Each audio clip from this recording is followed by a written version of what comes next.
platform is open. Preferably ask about what was discussed, just so we can keep the discussion. It's not a bayan, the discussion constructive as far as the wider public is concerned. So we've made an intention that we are going to have timetables. The important thing when we say you must have a timetable, whether you write it down or not, know what you're doing in the morning, know what you're doing in the afternoon, know what you're doing in the evening. However, when there is something written down, it makes things much easier to track. Because we are living in a world where there's many distractions.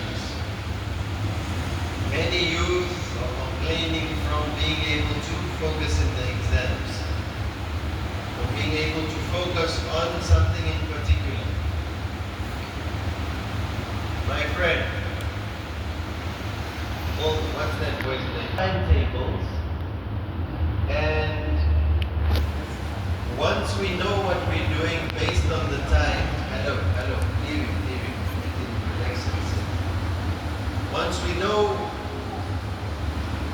move a bit here. Yes, good.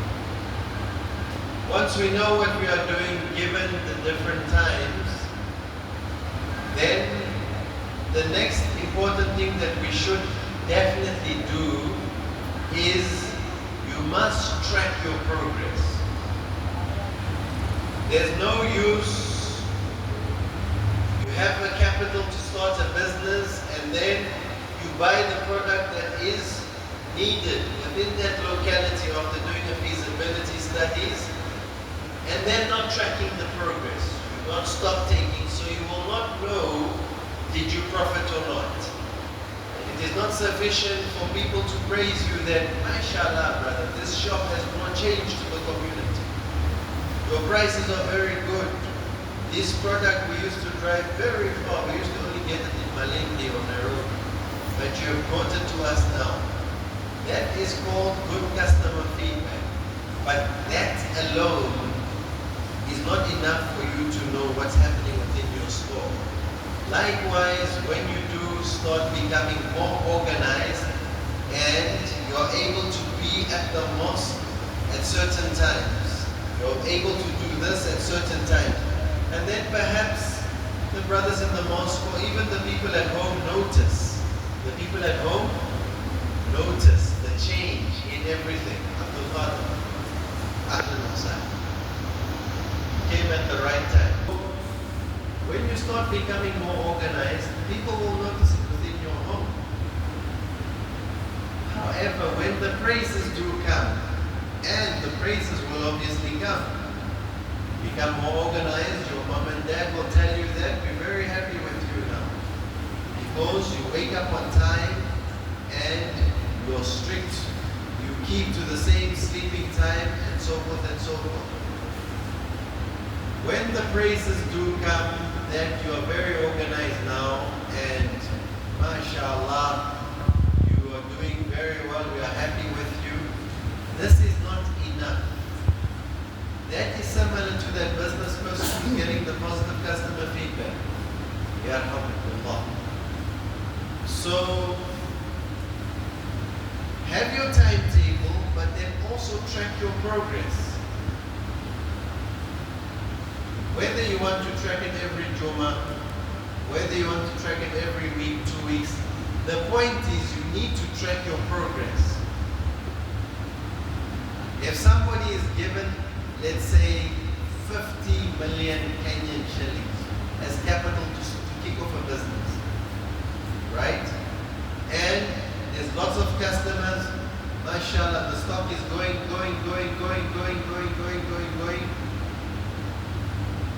He still needs to now check as to what areas can he improve in.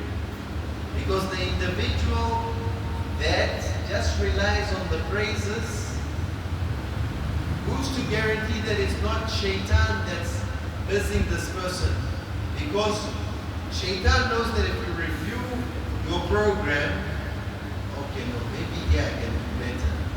I'm waking up 5 minutes before Fajr. Okay, qualifies it as night prayer because it's before Fajr night comes in. Okay.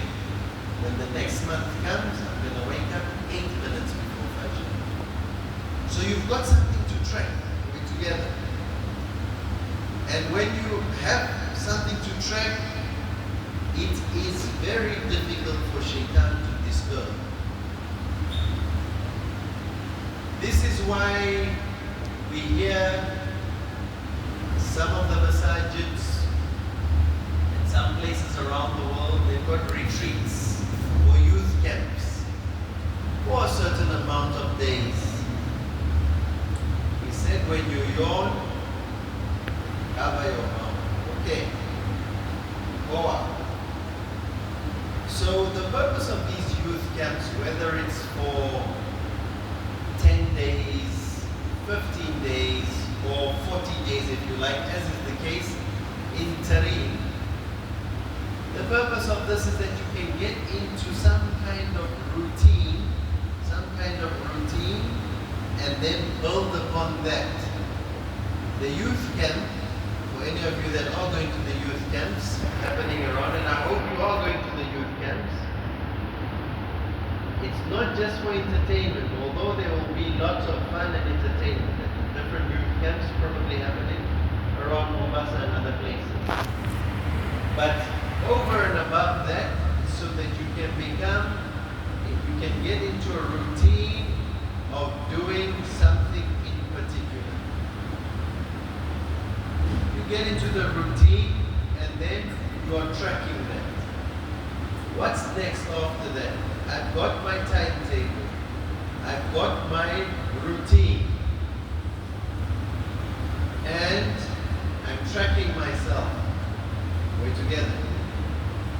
Something that is very effective for raising children, but even for your spiritual nurturing, is to set up a reward system for yourself and for your child, for example. So the timetable on there is Fajr, for example. Yes, the boy should be waking up for Fajr. Yes, you should be waking up for Fajr. But this is the current state of affairs, unfortunately. So, if on that timetable you, for example, your son wakes up for Fajr, the whole week they've woken up for Fajr on time. And they've ticked off. Salam alaikum. Hello. So, when this reward system is set up, because your soul has rights upon you, that if I do this Monday to Monday, I'm able to keep consistent upon a particular thing that's within my timetable, set up a reward system for yourself. Now, people have different inclinations, but whatever those inclinations are, whatever reward you decide to put into place, make sure that it is halal, or if you like, permissible. Don't be like that boy or those individuals that work hard throughout the year. They're on time for Fajr and so forth, this.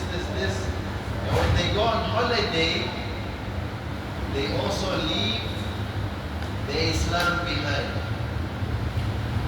If you meet him on holiday, you will not be able to differentiate by the dress code, or by the hairstyle, or by the actions that you are witnessing him doing, he or she doing from far. You won't be sure that is this the person from our town. Allah protect our youth in these holidays and beyond. Allah protect us all in our holidays and beyond.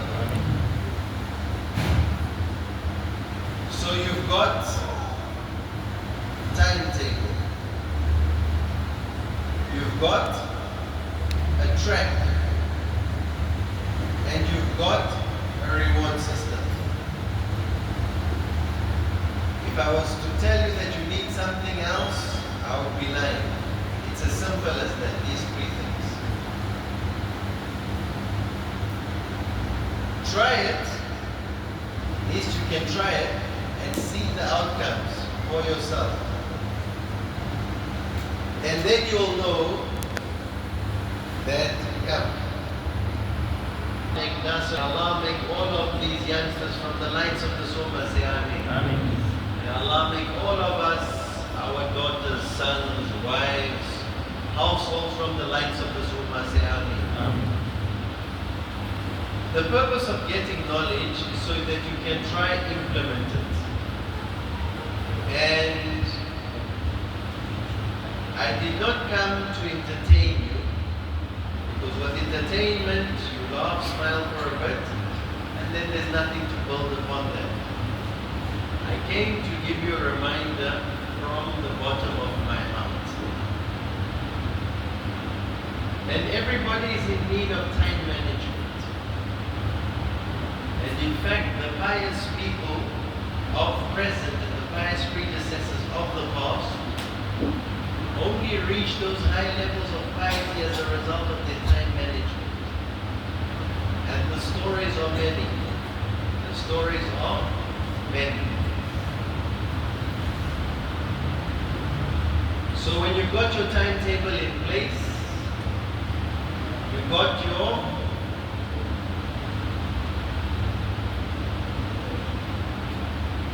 track, you're able to track your progress, and you are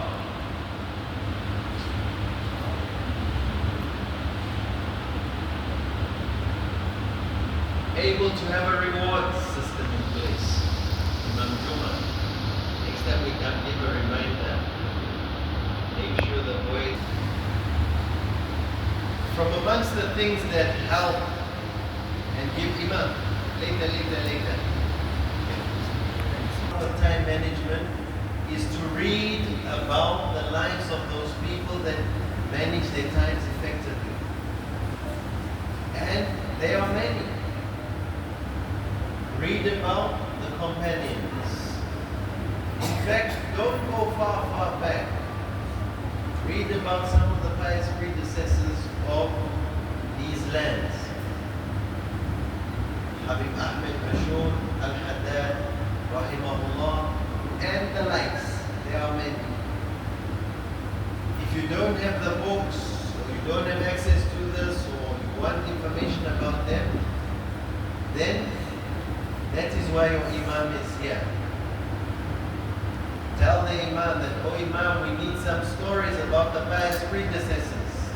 Give us a story once a month. You choose one of the luminaries of this tradition.